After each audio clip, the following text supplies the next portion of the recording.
ஆண்டவர் இயேசு கிறிஸ்துவுக்குள் எனக்கு அருமையானவர்களே, நம்ம ஆண்டவர் இயேசு கிறிஸ்துவின் நாமத்தினால் உங்கள் அனைவரையும் வாழ்த்தி வரவேற்கிறேன். பிரியமானவர்களே, ஆண்டவர் நமக்கு கொடுக்கின்ற எல்லாமும் ஏதோ ஒரு காரணத்திற்காக நமக்கு கொடுக்கப்படுகின்றது. அதனால் பெற்றுக்கொண்டவற்றிற்கு நன்றியாக இருக்க நாம் அழைக்கப்படுகிறோம். கிறிஸ்து இயேசுவில் மிக பிரியமானவர்களே, பொது காலம் 12வது வாரத்தில் வருகின்ற வியாழக்கிழமையெல்லாம் என்று இருக்கிறோம்.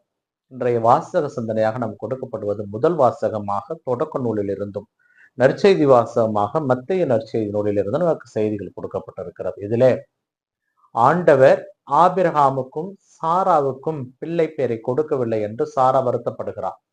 ஆனால் காலங்கள் ஓடுவதால் சாரா எகிப்திய பணிப்பெண்ணான தன்னுடைய பணிப்பெண் ஆகாரை ஆபிரகாம் கொடுக்கிறார்.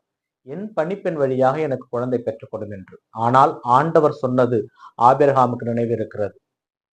உனக்கு ஒரு வாரிசை நான் கொடுப்பேன்.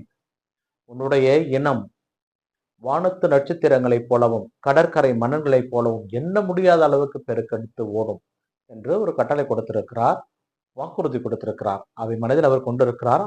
சாராவிடம் அதை அவர் சொல்லவில்லை. ஆனாலும் சாரா வருத்தப்படுகிறார். ஆகாரின் வழியாக ஆபிரகாம் குழந்தை பெறுவதற்காக இருவரும் இணைகிறார்கள். ஆகார் கருவுறுகிறார். ஆனால் ஆண்டவர் ஒரு அடிமை பெண்ணுக்கு கொடுத்த அந்த வாழ்வை இவர் ஏளனமாக பார்க்க ஆரம்பிக்கிறார்.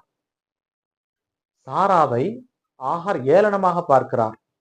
அதை ஏற்றுக்கொள்ள முடியவில்லை சாராவுக்கு. ஆனாலும் சாரா ஆபிரகாமிடம் சொல்லுகிறார். ஆபிரகாம் பொறுத்திருக்க சொல்கிறார். உனது அடிமை எது வேணாலும் செய்ய என்று. ஆனால் சாரால் அவளை துன்பப்படுத்த ஆரம்பித்ததால் தப்பித்து ஓடுகிறான். ஆண்டவர் அவரை ஆட்கொள்கிறார். நீ உன்னுடைய எஜமானியிடமே திரும்பி செல், அவளுக்கு நீ பணிந்து நட என்று சொல்லிவிட்டு ஆண்டவர் தூதர் வழியாக ஆகாருக்கும் ஒரு வாக்குறுதி கொடுக்கிறார். உன்னுடைய இனத்தையும் நான் பெரிய இனமாக மாற்றுவேன். உனக்கு ஒரு மகன் பிறப்பான். அவனுக்கு இஸ்மாயில் என்று பெயரிடு. அவன் காட்டு கழுதையை போல வாழ்வான். அனைவரோடும் சண்டையிடுவான். எல்லாருக்கும் எதிராக இருப்பான். தன்னுடைய உறவினரோடு எதிரியாக இருப்பான் என்று சொல்லி ஆகாரை அனுப்பிவிடுகிறான்.